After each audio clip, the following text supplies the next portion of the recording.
Thank you. Welcome back, everyone. We haven't got any new people to introduce, so we can go straight into the second part of our review of the audit report this morning. Ms. Gemma has left us, but we still have the PS, the CEO, the captain, and Mr. Adeline, the financial controller, with us. In this next session, which should take us to just before 12:30, because one of our members will have to excuse himself if we don't finish before 12:30 for another engagement. But let's aim to finish at about 12:15 if we can. Our next area of consideration this morning is on pages 121 to 147 of the 2024 audit report, and it concerns the implementation of the memorandum of agreement between the government of Seychelles and Fpac Maritime Campus. Now, Fpac Maritime Campus, for those who are listening, is the Colombo International Nautical and Engineering College, Fpac, and it's a maritime campus which has entered into, as I say, a memorandum of agreement since 2023 with the Maritime Academy for the provision of training, management and training to the Academy. As we also heard earlier, in 2024, in April 2024, the administrative oversight of the Academy was moved from the Ministry of Education to the Ministry of Fisheries and Blue Economy, where it has remained since. The Auditor General carried out an audit review on the Memorandum of Agreement to see how much of it had been implemented and how much of it remained to be implemented, where the deficiencies lay, and where things had gone according to plan. It is rather a long review. We won't go into it in any significant detail, but happily for us, the Auditor General has made some key findings. And these key findings are to be found at page 122 and on to 123. And if I may quickly read through them, bad news first, and then we'll get to the good news. The key findings are the non-implementation of management-level courses, the absence of follow-up after STCW training for personnel, that's basic safety training, absence of a structured plan for ongoing stakeholder capacity building, challenges in succession planning and localization efforts, no progress in exploring alternative partnership models, deviation from the MOU on some costs, and we'll come to that later, and issues with the salary supplementation of foreign lecturers. Now, as I say, the audit conclusions are somewhat lengthy, and a number of recommendations have been made. But if I may very briefly, so that we can re-educate ourselves, go through some of the conclusions. I said bad news first, but there's also a lot of good news. The audit has confirmed that the partnership between Fpac and the government of Seychelles has yielded many positive outcomes, and this is comforting. These include the delivery of IMO-compliant training, implementation of cadet development program, successful maintenance of SMSA's ISO 9001 to 2015 certification, which contributed to Seychelles' continued inclusion in the IMO whitelist, which is, again, cause for celebration. Many core obligations have been achieved, especially in curriculum delivery, external training, technical support. Some areas remain to be rolled out, but some key components have already been achieved.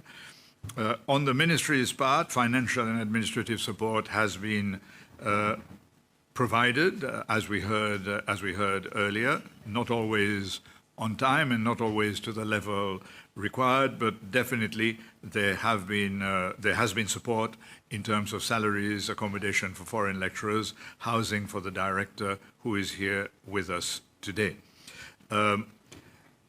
Their main issues are lack of forward planning, because the memorandum of agreement was for a limited period of time, and the audit report has found that there hasn't been enough thought invested in the post-agreement period.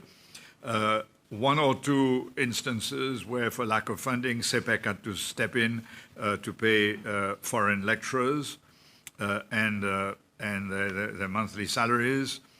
And the audit report has asked that a revised MOA should clearly define the financial responsibilities and cost-sharing arrangements. Recommendations made, there are 5: to establish a system for monitoring progress, to support training for Seychellois staff, to explore other partnership options, to enhance the financial control and accountability, and to improve marketing and communication. So this is essentially where we are now, and we have a number of questions for the panel arising out of this short introduction. And these deal with each of the areas of concern one by one. The first one is the non-implementation of the management level maritime courses. But before we go into the specificities of our review this morning, perhaps I can ask the panel, the PS or the CEO of the organization, to give us a brief overview of your achievements, your constraints, and where do you see the Academy going here on? Thank you, Honourable Chair. For us, in fact, this agreement, the Memorandum of Agreement with SINEC, is about a decade old. In fact, the first agreement was signed in 2013. And even though we are looking at the renewed agreement that was done in 2023, but it's a long, partnership that Seychelles have had with SINEC. Just to give, before we go into the achievement, just maybe to give a little background on the audit itself. Thank you. The Ministry became custodian of the Maritime Academy in April of 2024. And for us, after a year of running the Academy, we wanted to understand what is the status of implementation of this agreement, because the current agreement was due to expire on 31st of August last year, but we have extended it until the end of this year. But we wanted, from an independent perspective, to understand the performance of it, whether the agreement has performed as it was expected, what are the deficiencies that we have in the agreement, the gaps, and also for us it was to set a baseline for how do we progress in future. So in terms of achievement, Mr. Chair, like you have rightly said, we have done considerable amounts of progress in this agreement, because it has helped train not only, one important aspect is to get Seychelles on the IMO whitelist, which we were not. And with that, it allows our seafarers that are trained to be able to get certificate of competency that are internationally recognized, so that they can be employed on Seychelles vessels and also on foreign vessels. And it has benefited not only our learners. I will ask the director after to complement what I'm saying, but it has also benefited the Fpac, the Seychelles Coast Guard, the Ports Authority, the Seychelles Fisheries Authority, And basically, even the stakeholders in the maritime sector, even the private sector. So it has been very beneficial for us. So I think, from my part, I'll stop there and I'll let maybe the director talk about the successes, since he has been at the academy for longer than I have been. Thank you. Thank you, Chair. PS. Director?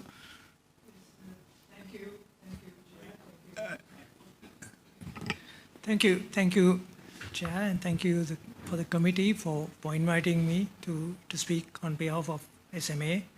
I'm Mahesa Benaika. I've been the director at SMA for 3 years now, almost coming up to 3 years, counting. It's been a long journey. I'm the longest standing director here, appointed by SINEC. So I'm appointed directly by SINEC. My appointment is with them. My contract is with them. And I have been looking at SMA and giving them directions the last 2.5, 3 years. In terms of what SINEC has achieved, I'll start very briefly. We did, as instructed, we did a cohort of cadets, which is the operational level. They became officers of the watch. 2024, they graduated, and they are working with Fpac tankers. So this is one of the undertakings that we had, which we did. Now we are waiting for them to be ready for their next level of education.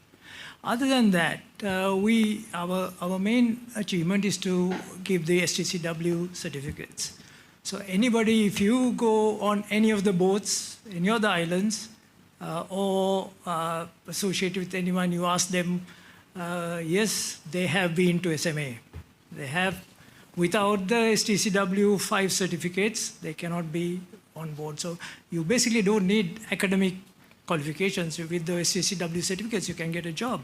If a company is willing to take you as a deckhand, a deck boy, or deck girl, STCW certificates is all we need. And we give them to our learners, regular learners, free of charge, and for external people, we charge a fee. So we conduct about more than 100 courses every year, average of 12,000 participants come through the school. This is done by our Safety and Survival Department, which SINEC supports with ongoing updates of their curriculum, the courses, and this, without this partnership, we will all be alone without any support. So this is part of the agreement. So other than that, let's not forget that every year we graduate 100 students, 110 S5 students who come to us. We give them an all-round education. We give them a full-rounded education, not only just navigation or mechanics, they learn everything. So even the fisheries students learn a bit on navigation. They go to sea, they learn a bit. So everybody gets their basic sea legs, if you like. So this is actually part of our management, part of the SINEC directions to me, that we run a successful school, which we have done the last 13 years. And as PS stated, us being in the whitelist is an integral part. We have 3 expat lecturers. 2 of them are directly related to the whitelist, which is the QAO, the Quality Assurance Officer, and the head of Safety and Survival. Head and Survival head O is the highest qualified officer that we have, or the lecturer. So he's from SINEC, and so is the QAO. Other than that, we recently installed, as you might have been aware, the state-of-the-art simulator, which is in the region one of the first. If you had the opportunity to have a look at it, I can invite you to come and have a look at it. It's one of the, in the region, we can boast of having a 180-degree simulator. So in that sense, we also have partnerships with Isabella Fishing Company. We send learners as interns They are very successful on the Persina vessels, and this is ongoing. They have said that after 2 contracts, they will give them an engineer's job, which is a good achievement. This is all happened in the last 2-3 years. So I can tell a lot about TNIC, but that's on the basis of what we do and what we have achieved through the management of TNIC. Thank you very much. Thank you very much, Director. Thank you, PS, for this little introduction. I felt it was important that we should put what we're going to be doing in context, because while we are here to look at audit findings, which are generally negative in outlook, we must also bear in mind the positive part of what we're doing. And as a maritime nation, heavily engaged in marine tourism, fisheries, and now with Fpac tankers, it is absolutely essential that the Maritime Academy performs to capacity. In fact, it was essential that it should have been created in the first place, and we congratulate those who had the foresight to do it, but that it should continue, I think, as a high level academy for the reasons I've just given. Thank you, Director, for having pointed out some of your achievements. And in fact, going through the report, we see that able seafarer deck and engine courses have been conducted, maritime English support. Your Officer of the Watch cadet program has been successful. You have spoken of the IMO whitelist. You have spoken of the people who have, or the entities that have benefited: Seychelles Ports Authority, Fpac, Coast Guard, Seychelles Fishing Authority, and of course, as I just mentioned, the tourism and maritime sector. You have the day skipper sailing course. You have a diploma level course also.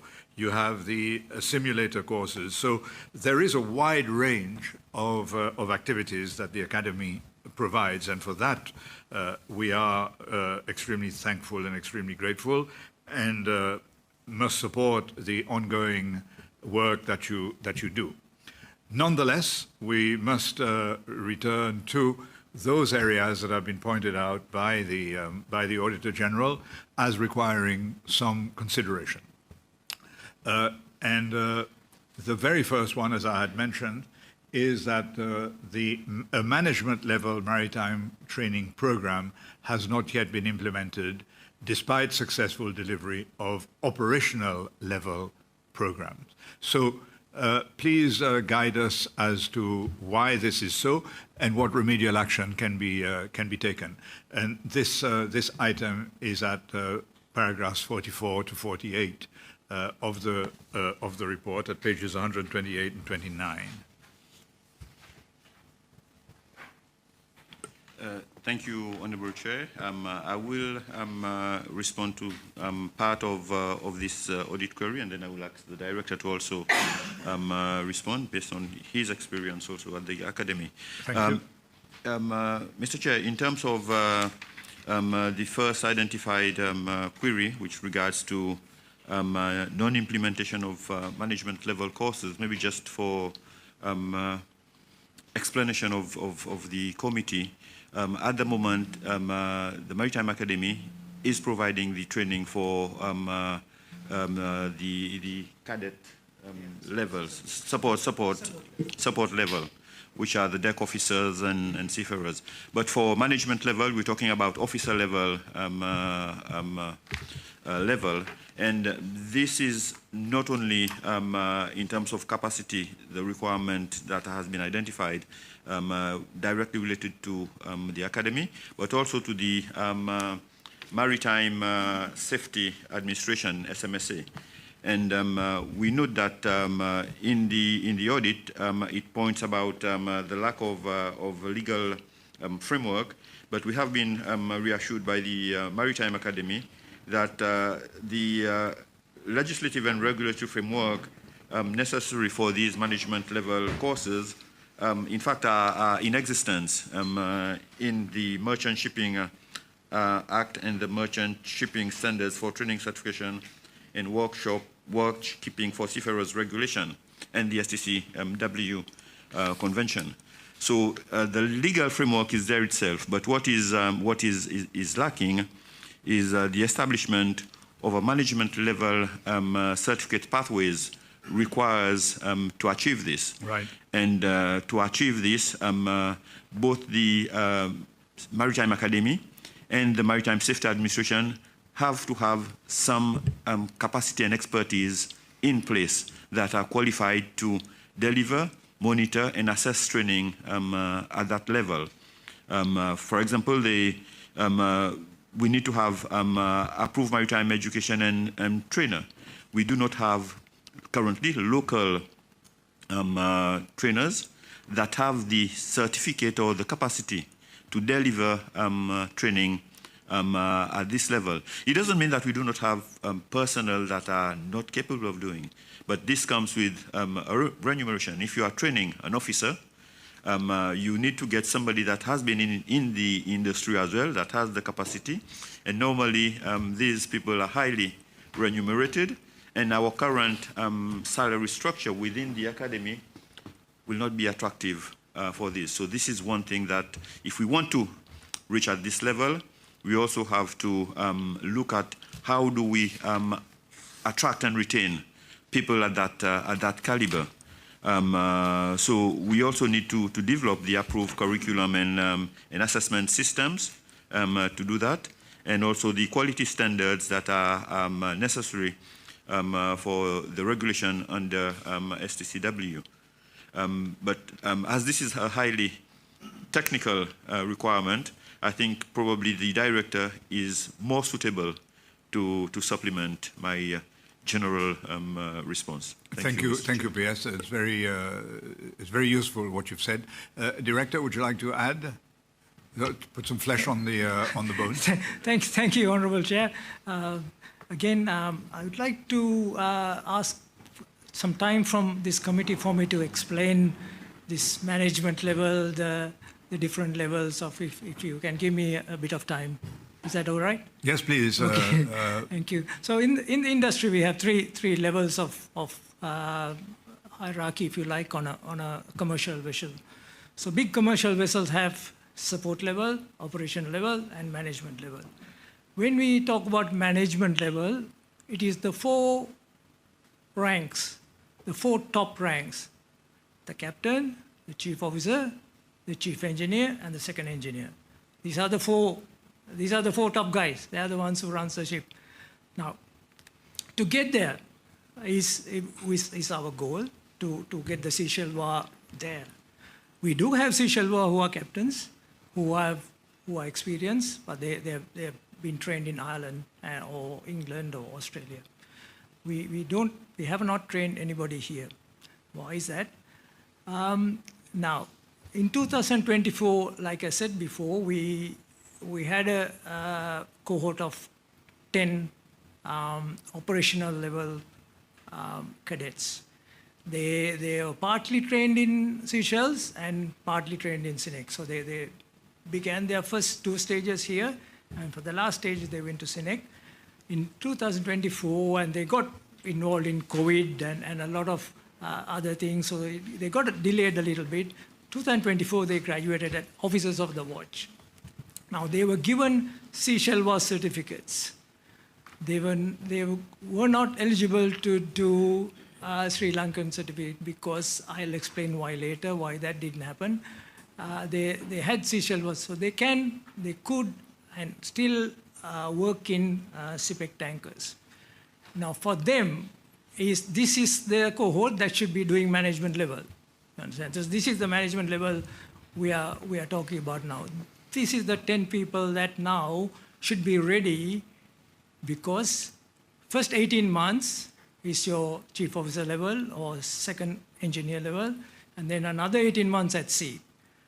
That is the sea time. So 36 months they must spend at sea before they come and do their management level courses. Now, the requirement is also an academic pathway. So once you do get your sea time of 36 months, or 18 months for a chief officer. You must come to the academy and study, and your teachers must be one level higher and experienced. So when you come to the academy, our current lecturers are not qualified to teach them. So we do have an option of sending them to another country. Could be Ireland, could be Australia, but Sri Lanka is, of course, the best option. So right now, what we can do is now get this 10 cohort and send them for their next stage to SINEC. So that's why this SINEC partnership is valuable. At the same time, we must address SMSA, what they must do. Actually, SMSA, with Minister of Transport, must have an agreement with the Sri Lankan DG, Director General, to recognize certificates of both countries. This is being done now. I understand even last month I was speaking to Sri Lanka. So we must have this understanding that both countries recognize each other's certificates. So Seychelles people can go and work in Sri Lanka and associated countries of Sri Lanka, and the Sri Lankan maybe not, I don't know whether they'll come and work here, but mainly the Seychelles work, and through Sri Lankan certificate they can access to other certificates.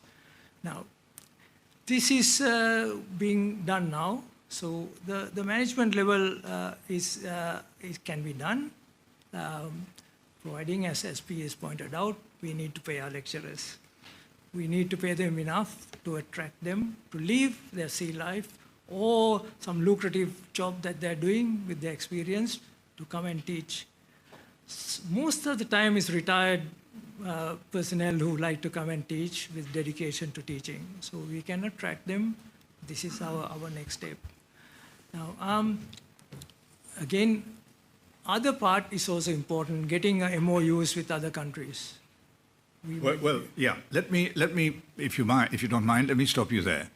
I think I can see the direction of drift. Basically, this is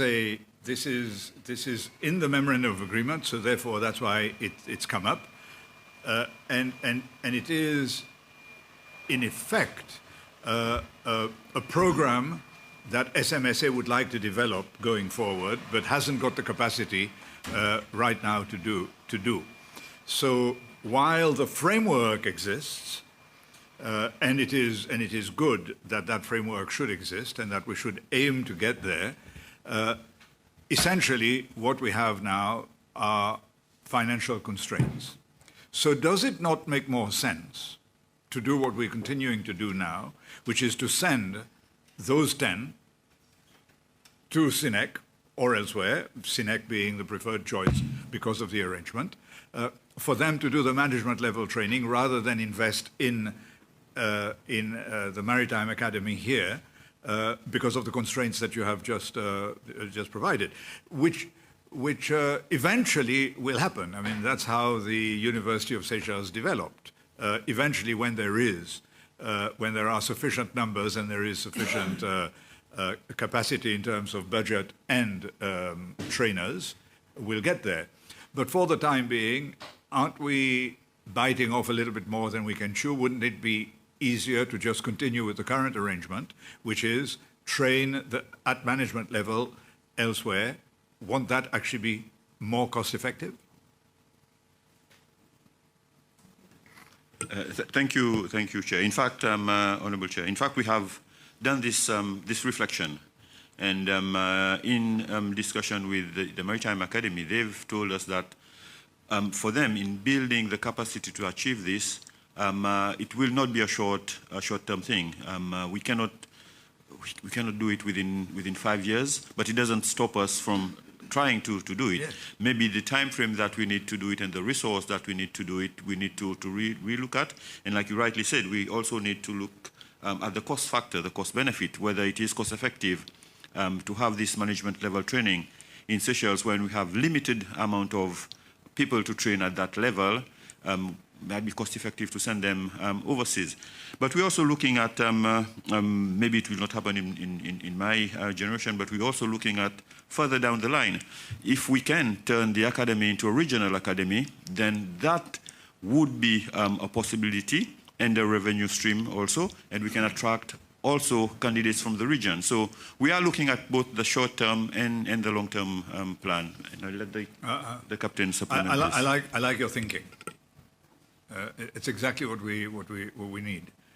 Yes, sorry, Director, I interrupted you. No, that I think I was nearly complete anyway. And this is the direction that I think I would like to recommend in the next short term anyway.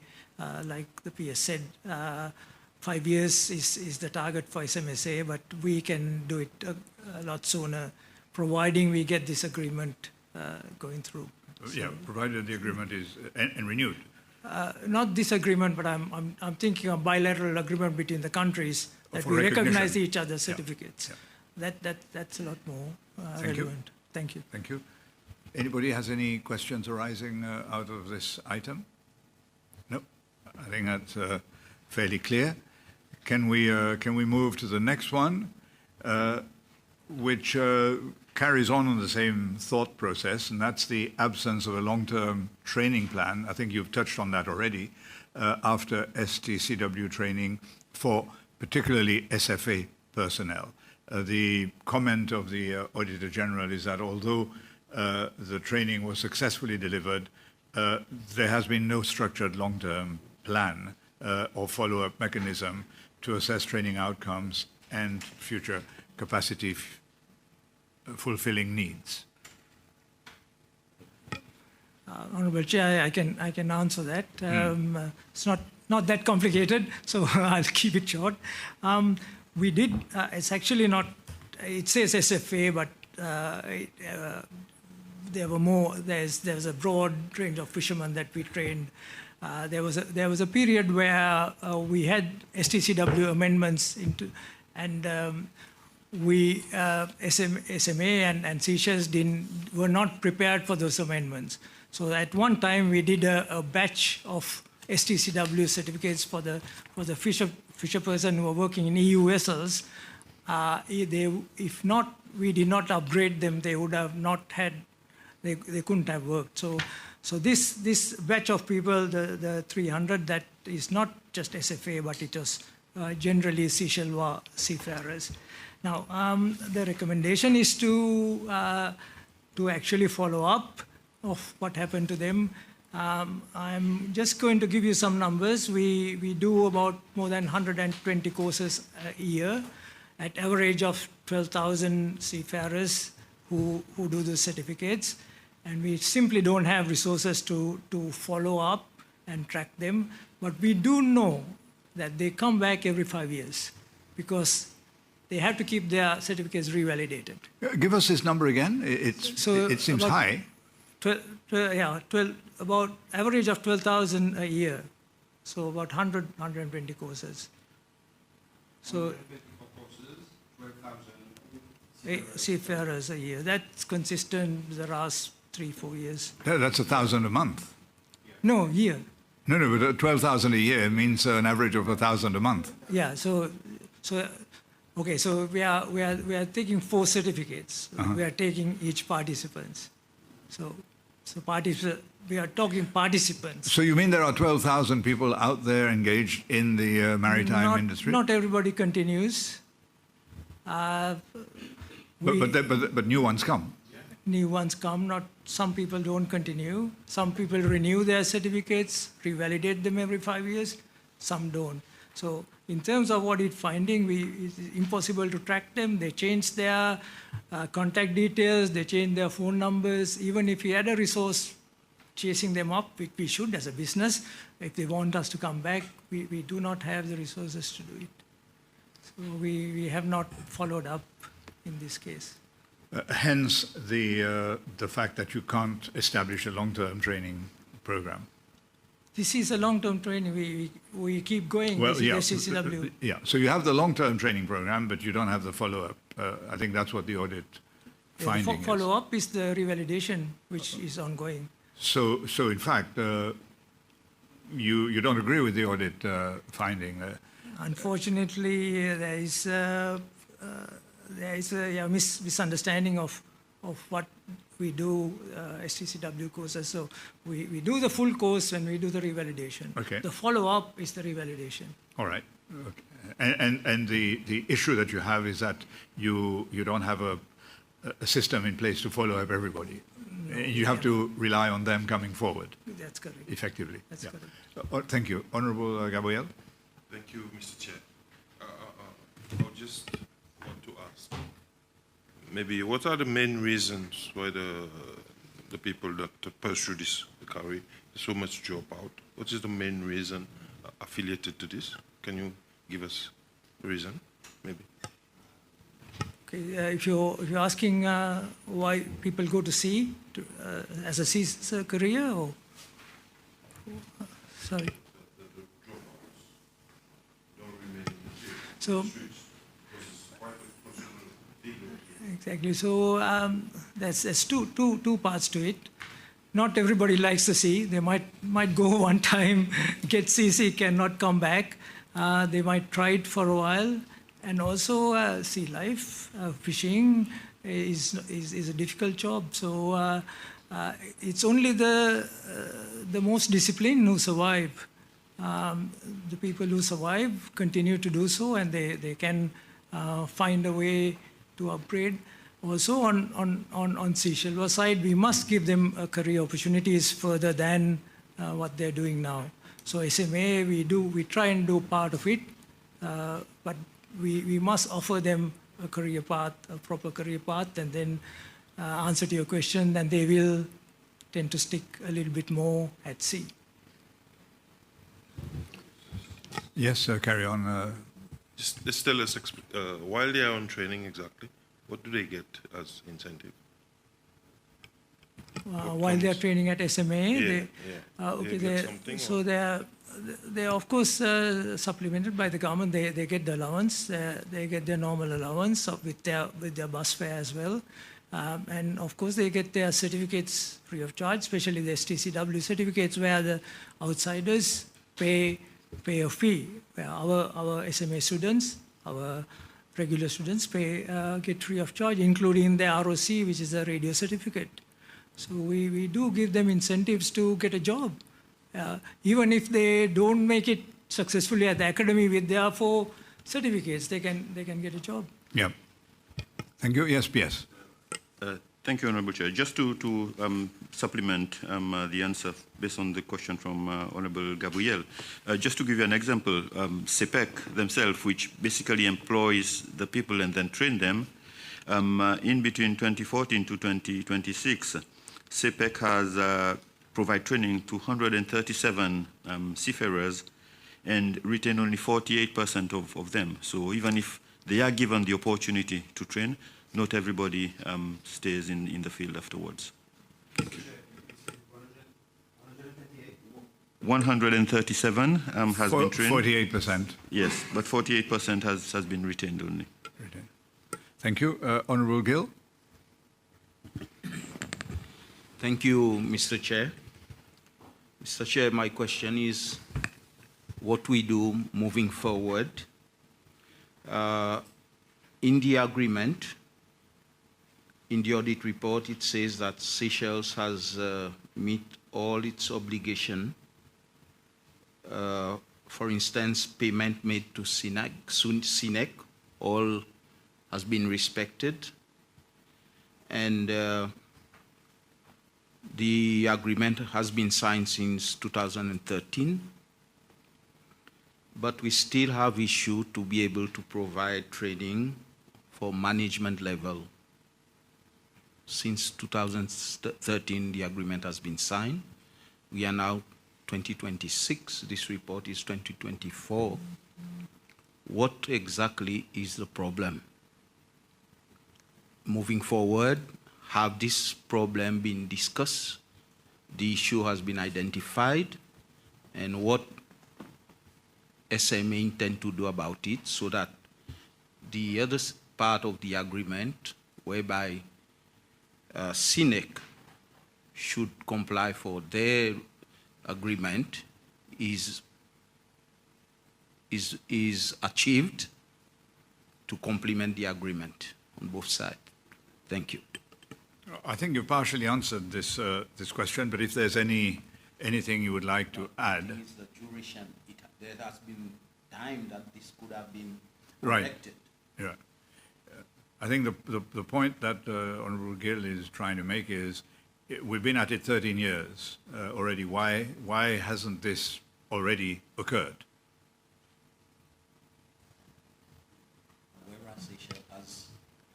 Whereas, Honourable Chair, okay. basically he's pointing the finger at SINEC and he's saying, we have discharged our obligations, why have you not?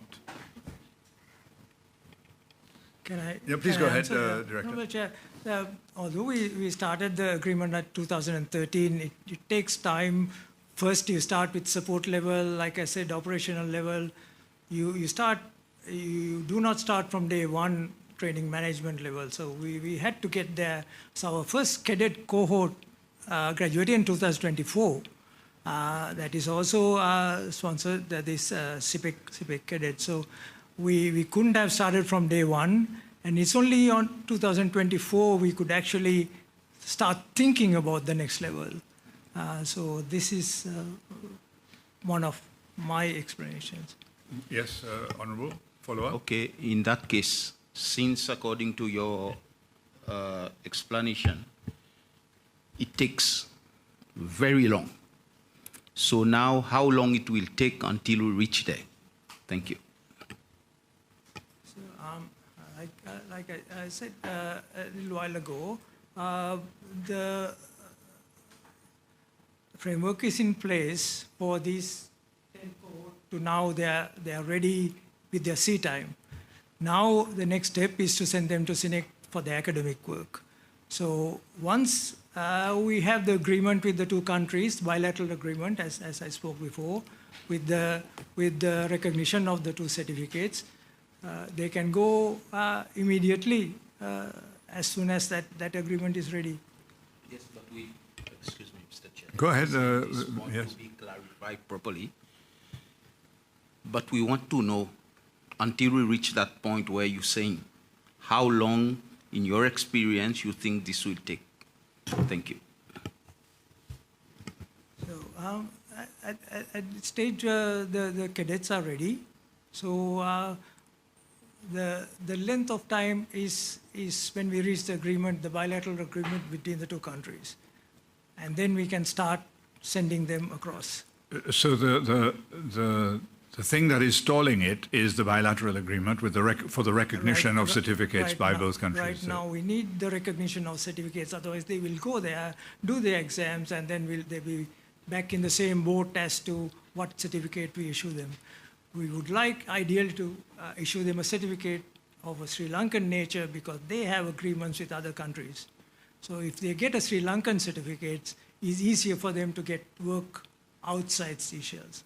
If they get a certificate of Seychelles, which they are ready, but they can only work with Fpac tankers, and that they're limited with that. Thank you. Before we get to the PS, preempting the next question from Honourable Gill, how long do you think it'll take to get this reciprocity agreement? Unfortunately, it's not in my hands, Honourable Chair. It's SMSA, Ministry of Transport, and Sri Lankan DG must come to an agreement. Yes. Thank you, Mr. Chair. Then we have to direct the question to PS, since the academy falls under your purview. He had already raised his hand. Yeah, but we want an answer in the direction whereby where we are now in terms of the agreement that he said, bilateral agreements, where are we now, who's negotiating it, and how long you think we'll be able to clear this obstacle, and then he can answer our question of how long. Thank you. Thank you. PS? Thank you, Honourable Chair. Thank you, Honourable Gill. I think there is twofold in this discussion that we are having. The director is talking about a cohort of 10 candidates that did part of their certificate in Seychelles, which is not recognized, and now have to do the full validation in Sri Lanka. The management audit is about doing management level courses and certified in Seychelles. In Seychelles. Which we are unable to do at the moment. And the question to Honorable Gill is what I explained earlier. There are a lot of elements that have to fall in place before the academy can run the course. They have to have certified local trainers or trainers, be it international trainers, that can run the courses at that level. We have to have qualified examiners at the Seychelles Maritime Academy that can also examine courses at that level. And what we have been informed by the Maritime Academy, the SMSA, because SMSA has a big role to play in this. It's not only about the academy getting the resource to run the course, but it's about the ability of the Seychelles Maritime Administration also to administer the courses and ensure that they have the examiners to do the examination of the academy.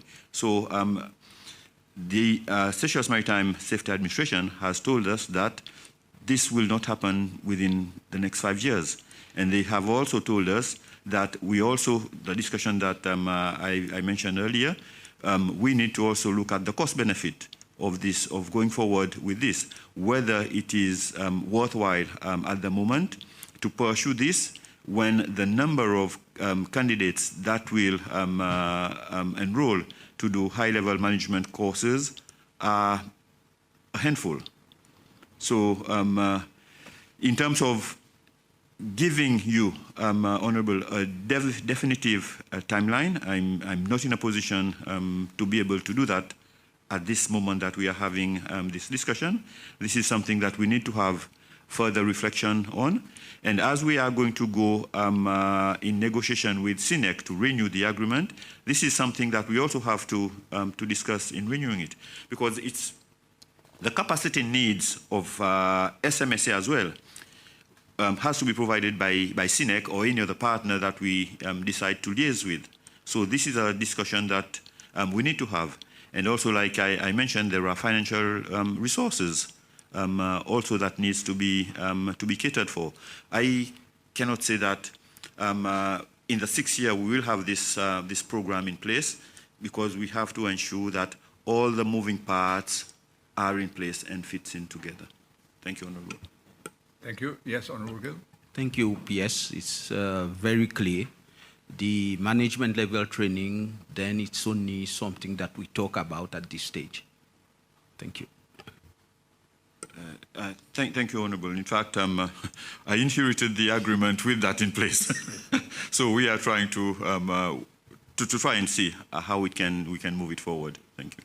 Honourable Gill, you will learn, is like a dog with a bone. Once he grabs the bone, he doesn't let go until he gets his answer. But I think this is perhaps another area that we can explore with SMSA and with Ministry of Transport. And Deputy Clerk, Ms. Chetty, if you could make a note of that as well. It's something that we might want to explore with them, because we can see the benefits. I think we can all see the benefits of making this happen. But it appears that, as you very rightly said, PS, there are many moving parts here, and we need to coordinate these moving parts to get to an area of consensus. Because if one of these parts isn't delivering, then the others are going to be stalled. Yeah, Honourable Aysol. Thank you, Mr. Chair, and thank you, PS, for all the answers, and the Director. But I would like to direct my question, this part, in Creole for the sake of the student and the parent outside listening, because I think the point Honourable Gill is making is very important and very crucial at that point.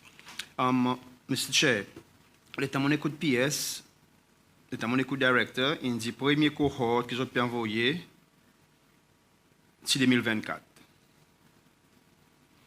Si mon écoute bien, l'arrangement avec SINEC, c'était 2013. Ça veut dire jusqu'à 2020, il fait à peu près 11 ans. L'état mon écoute PS avec Director, avec tout bon moving parts, tout bon habilité qu'ils ont besoin, tout bon quelque chose qui vient ensemble pour nous avoir ces enfants, nous ban si c'est à ce niveau. PS indique qu'il faut encore dans 5 ans. Si tout quelque chose y a bien. Sur le temps nous pas 11 ans avec 5 ans, nous peut cause 2028-2029. probablement avec toute bonne habilité financière qui peut être une cause là, capacité, sa propre lecturer, il peut prendre encore 11 ans.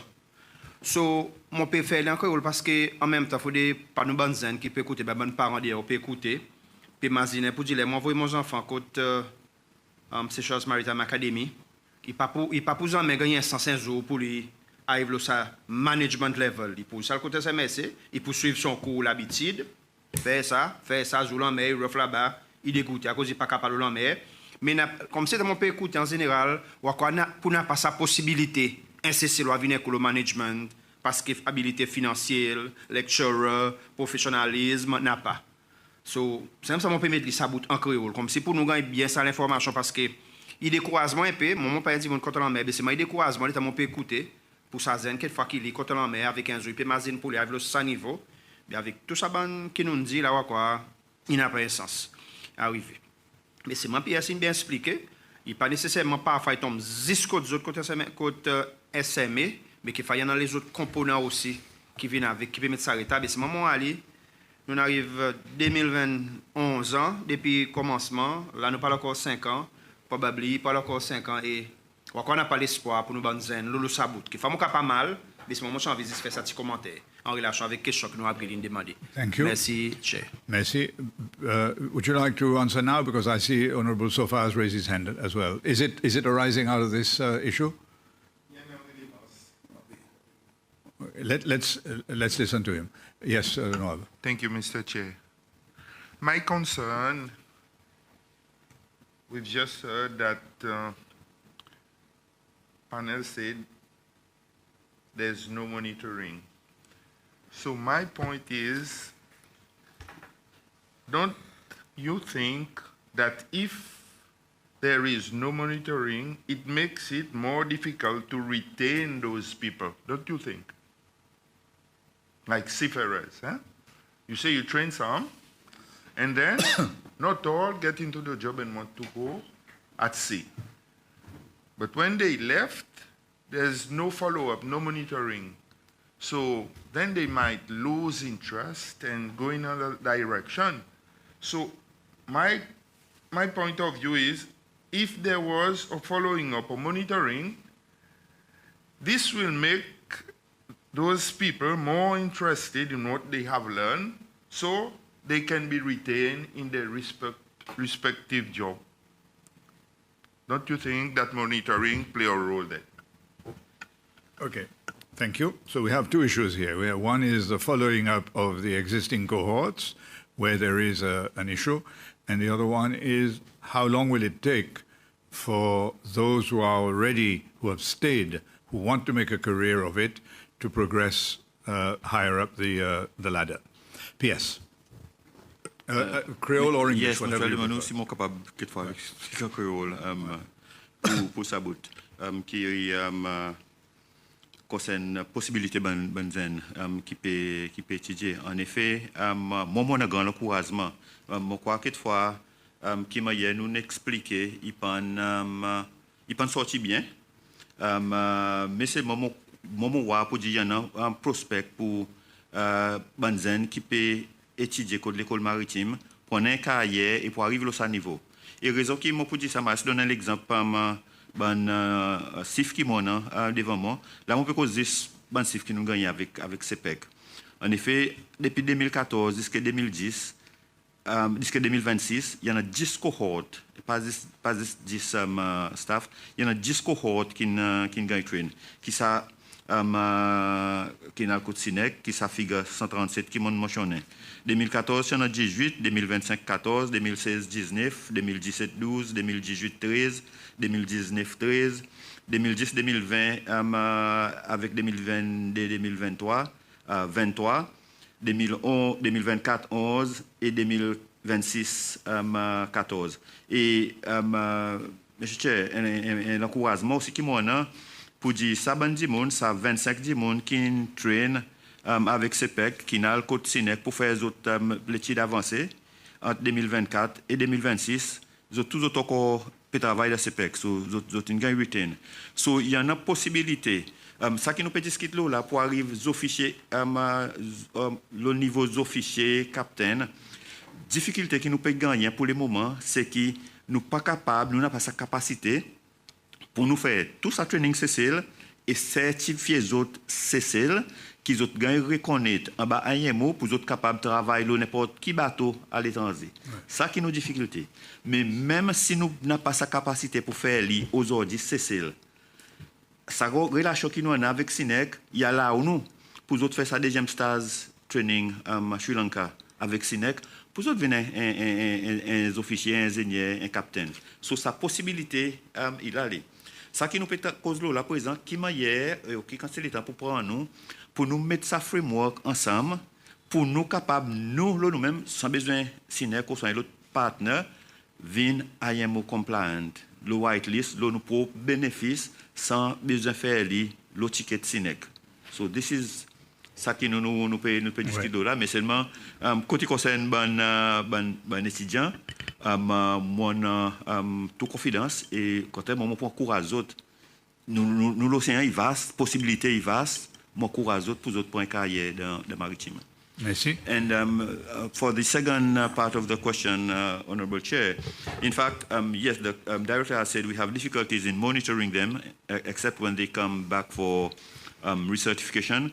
Now that we have identified this as a gap in the audit report, we will try and work on it and see how we can follow up. Maybe we can have an alumni program, but we've also started to have discussion with the Ministry of Department of Employment, because I think we need to also have this close collaboration with the Department of Employment that they can also help us in tracking the placement of these learners into employment. Because the academy itself, yes, there are a lot of good things that we want to do, but we are also to be mindful of our limitation at the moment. Thank you, Mr. Chair. Thank you. Yes, Honorable Sofa.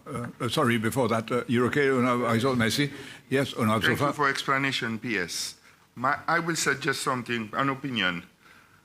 Can't you liaise with the specific institution where those people are sent to work to give your report about their performance while they were there so that you can get a feedback and keep it as record, as monitoring on the other side where they are working, so that you can do the following up also with getting information from the other side.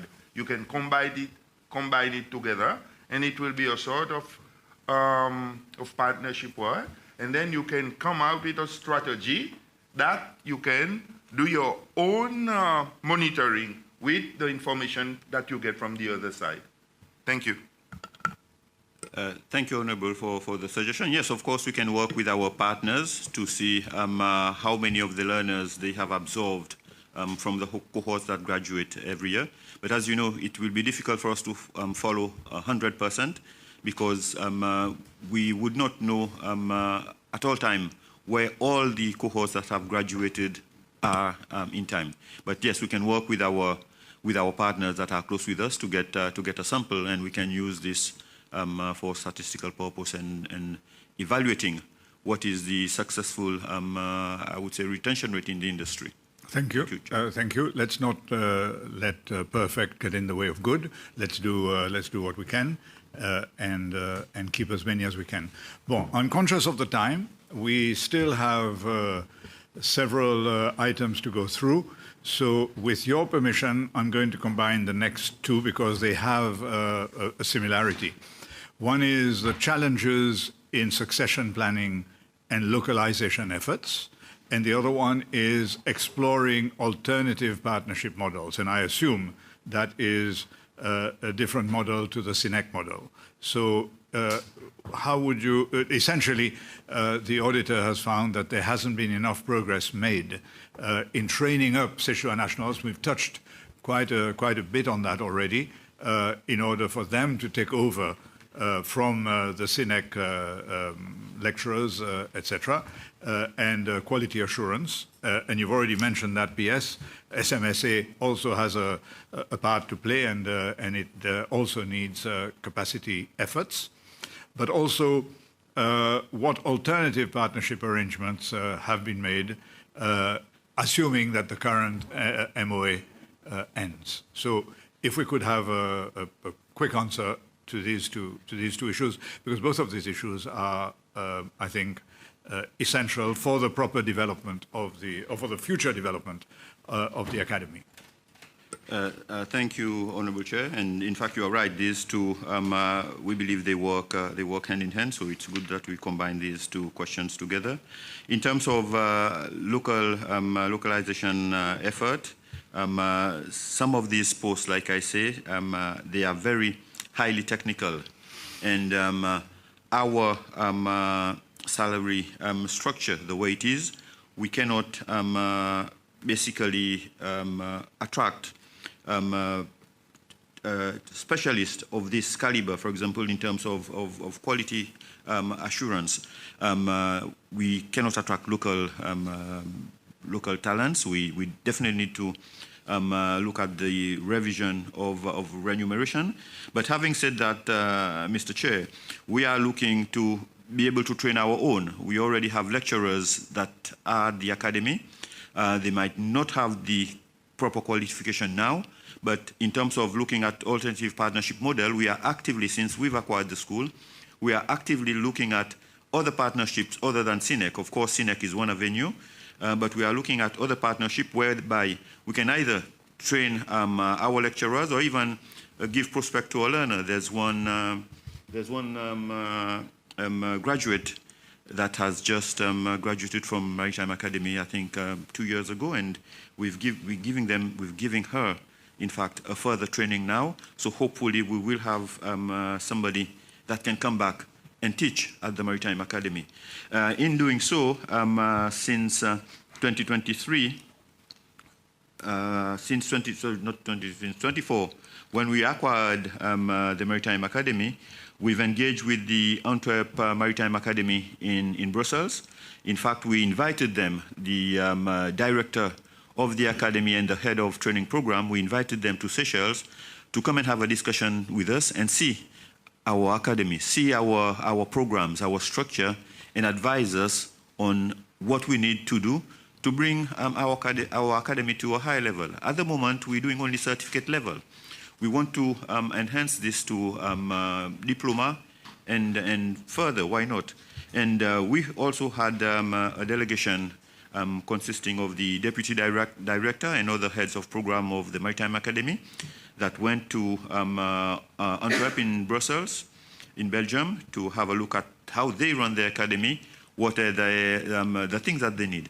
And in fact, one positive thing that came out of this when they were there, they were impressed by the simulator that the academy had, and we did all we can to get the simulator, and today we have the simulator. Good. So this is the partnership that we are exploring. Just last month, we had another delegation that has gone to Spain to visit the BMAO Maritime School. And it's also for this, for this exchange. What we're also trying to do, Mr. Chair, sometimes it's very difficult to get a foreigner to come and work in Seychelles and pay them. The remuneration is very high. So we're trying to see whether we can combine this with work holidays. You pay your ticket, we give you an accommodation, you come and run a higher degree for us. So these are things that we are exploring.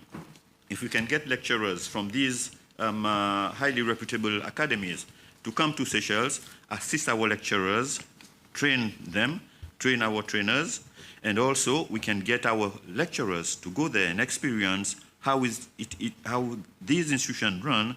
So I think this will help build our capacity. And in fact, just early this month, the director and the delegation also went to visit the Russian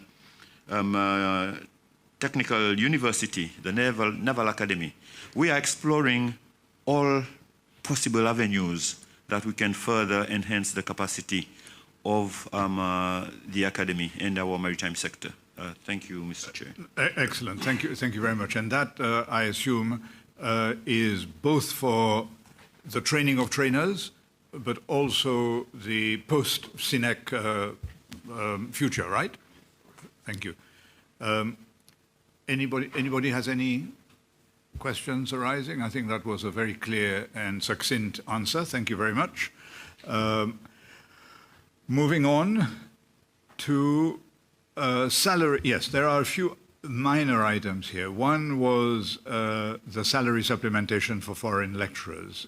It was noticed by the auditors that these were not clearly defined and resulted in SMA and Fpac having to support foreign lecturers. So how can that loophole be closed in the current MOA? Thank you, Honourable Chair. We believe this loophole has been clarified. Yes, it was a bit. It was not really specific in the MOA. So, following the audit findings, we have entered into a tripartite agreement between the Ministry responsible for fisheries, Fpac, and SINEC. And in fact, this was an arrangement, but it was not in any legal binding instrument, which now it is, and this is to supplement the salaries, the remuneration of the 2 foreign lecturers that are being employed by the Academy. Thank you, Mr. Chair. Okay, so problem solved. Problem solved, regularized since beginning of this year. Thank you. Yes.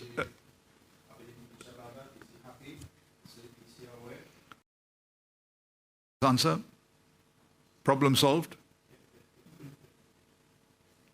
Yeah, thank you, Mr. Chair. Yes, generally the matters have been explained well, and way forward has also been discussed, and it is important that the framework has improved. I suppose last time it was reviewed, and I think that will go a long way to support the mandate of the SMA, and also the preparing of seafarers and different levels of cadets for the industry. Thank you. Thank you very much. No issues on this one. Moving to the next one, another small one, PS Director, and that was there was a deviation from the MOA. The Academy had to pay for quality management system, whereas this should have been borne by SINEC, according to the Auditor General. How do we, has that been sorted out, or how do we ensure that it doesn't happen again? Thank you, Honourable Chair. We are working towards, when we renew the MOA with the SINEC, to make explicit in schedules what are the different obligations of each party. And we believe the Auditor General's query comes from point 4J, which says that basically SINEC will assist SMA to maintain its ISO 9001-2015 quality management systems by keeping SMA informed of new requirements and guide SMA in the implementation of same.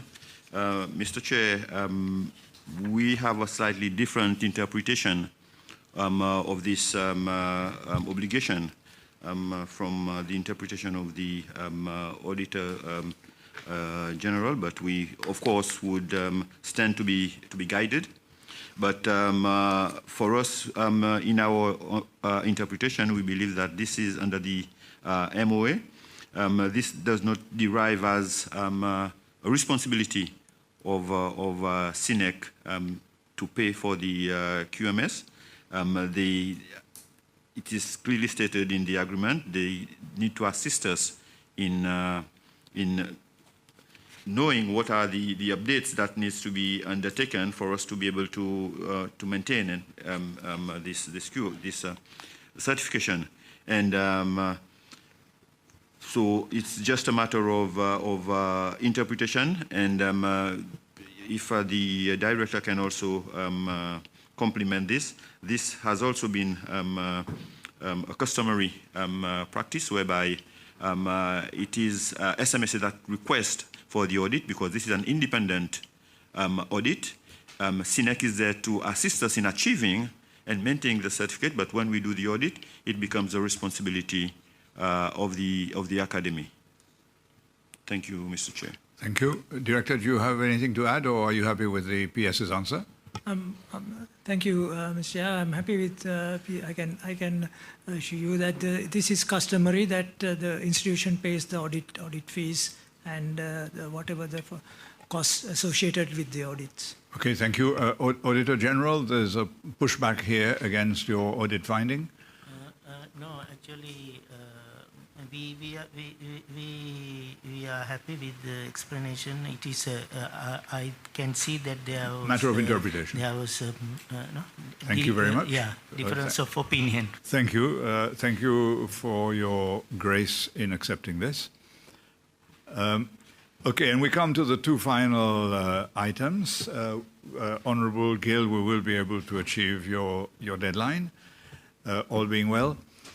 Yes, and both of these are similar again. The Auditor General has criticised what the office perceives to be a lack of periodic review and sustainability planning in respect of the MOA, but also the monitoring, oversight, and forward planning to achieve a post-MOA future is lacking. I'm paraphrasing these two audit findings. Could we hear from the panel? Thank you, Honourable Chair. Honourable Chair, like I mentioned earlier, when we request the assistance of the Office of the Auditor General to come and do the audit on the implementation of the MOA, it was exactly to cover this, because I cannot talk about what had happened since 2013, but for us, I think we have been proactive. It was our first year in inheriting this agreement, and the first thing that we have done is to ask for it to be audited so that there is a performance review. And from then on, we will also, when we establish the new agreement, put in place elements with regards to monitoring of key performance indicators and the performance review. And I think this has to be something that is systematically embedded in the new agreement going forward. Thank you. And it will be. It will be, Mr. Chair. Thank you. Thank you very much. Anybody has any questions on this on these items? Essentially, what we in Creole what we would call un bate rodé. You went and asked for an audit, and they pointed out where you had gone wrong. No. Not necessarily. Mr. Chair, not necessarily. No. In fact, for us, this audit is very important because we wanted to establish a baseline. You know, it's like when you buy a car, Mr. Chair, if somebody gives you the car, the body might look fine, but we don't know what is the status of the engine. So we wanted the Auditor General to tell us whether it's a smooth running engine or whether we need to fix some moving parts. And boy, did he do it. He spotted every item that needed consideration. Thank you for that, Auditor General. No, I think this is, as you've said, we like, as a committee, we like proactivity instead of, because an audit report, unfortunately, as we always know, is always reactive. You're always reacting to an audit report, but we said very early on in our mandate that we wanted the FPAC to be much more proactive and to encourage the MDAs that come before us to be proactive, to spot the problems before they arise, instead of having to sort them out after the event. So to the extent that you have done that, congratulations. Anything else? Yes, Honourable Gill. Thank you, Mr. Chair. Yes, earlier you mentioned there are certain things that involve SMA and some that involve SMSA. My question is there a coordination meeting or regular discussion between SMA, SMSA, and your ministry so that everybody can be on the same page to know who is responsible for what, who should provide for what, or if the capacity is lacking, then what do we do moving forward to be able to have that capacity? Is there that that discussion that takes place from time to time? Thank you. Thank you, Honourable Chair. Thank you, Honourable Gill. At the moment, we do not have a structure in place, and I think with this audit finding, yes, we feel there is a necessity to have such a structure in place. But it doesn't mean that SMA is operating in isolation of SMSA. SMA is also governed by a board of directors, and on the board of directors there is a representative from SMSA as well. So in principle, SMSA should be well privy of the situation, but I think, like you rightly said, it is probably important to go beyond the scope of what the board does, but for the ministry itself to engage directly with SMSA, and in fact not only SMSA, but all the partners that have a direct link or input in the MOA. Thank you. That was going to be my question, my follow-up question. SFA, tourism, and all the areas that you service. What is your engagement with them, or is there one, or is it going to be enhanced? Is there a structure? No, Honourable Chair. At the moment, there is no structure, and like I said, there is a need to regularize such structure and have it in place. Because this is what if we're going to monitor the implementation of the agreement, of course, this is the structure we need to put in place, because we would need from the other industry to know whether they are satisfied with how this is being implemented, whether it meets their demands, absolutely. What are their capacity needs as well. So yes, it is important to have such a structure in place. Thank you very much. You're welcome. Anybody else has any queries? Anything? Yes, Honourable Woman. Thank you, Mr. Chair. Just one last question, just because you mentioned earlier about the students, and then you mentioned also about the lecturer, sessional lecturer. What message can you pass on out there to attract our local to come and teach at the school? I know maybe salary is not attractive, but like other incentive. Thank you.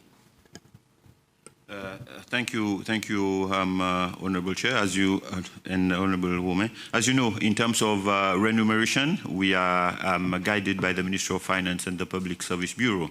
But still, we will continue to have this conversation with them to make them realize that we need to attract locals to be part of this domain. Honourable, I always say we have more sea than we have land, and this is where our future lies, and we need to be able to develop our capacity. We pronounce ourselves as champion of the blue economy, and we need to be able to live by our statement. Thank you. Thank you very much. Anybody else? Auditor General, any final comments? Yes, Mr. Chair, thank you for the opportunity.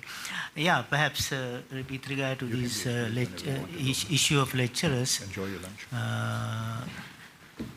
Yeah, and the shortage, of course, maybe to attract them on a part-time basis. Perhaps they can make use of the suspense account, because they have the funds in that. You don't have to put them on employment contracts, but you can put them on short-term service contract or something like that, so that they are not permanent, but they would be kind of visiting or part-time lecturers. So initially to attract some local lecturers, and then of course with time they can formalize the engagement of the lecturers. Thank you. Thank you. Yes? Thank you, Mr. Chair. In fact, for the part-time lecturers, we do have a supplementary budget for them under the recurrent budget. But just as a message, because our local lecturers that are there, in fact, if you look at their track records, they have been there for a very long time. And for them, Honourable Chair, I'm forever grateful for them, because I see they work with their heart. Their remuneration is very minimal. In fact, if they leave and become part-time lecturer, they will earn more than they are learning now, but they are doing it with their heart, and I hope they do not go that route. But we're trying all we can to give them the job satisfaction. Like I said, when they went to Belgium, they saw a simulator, and they said, "Why can't we have a simulator?" And this is what absolutely. We have a training vessel, but we did not have a jetty for us to berth our vessel for the learners. So we're trying to. We cannot. At my capacity, I cannot offer financial rewards, but as long as I can provide resources that give them job satisfaction, at the moment, this is what we're trying to do, Honourable Chair. Thank you. And I think this is important. It's an important institution. We overlook it because, as you say, our future is in the sea and not on land. And any academy that is sea-based or sea-focused must be given the priority. And we hope that with these public engagements, there will be more response from the public. And I think you can count on us as members of the National Assembly to support the Academy. And when the budget comes, unfortunately, we don't have an input into what goes into the budget, and we have to simply accept it under the current scheme.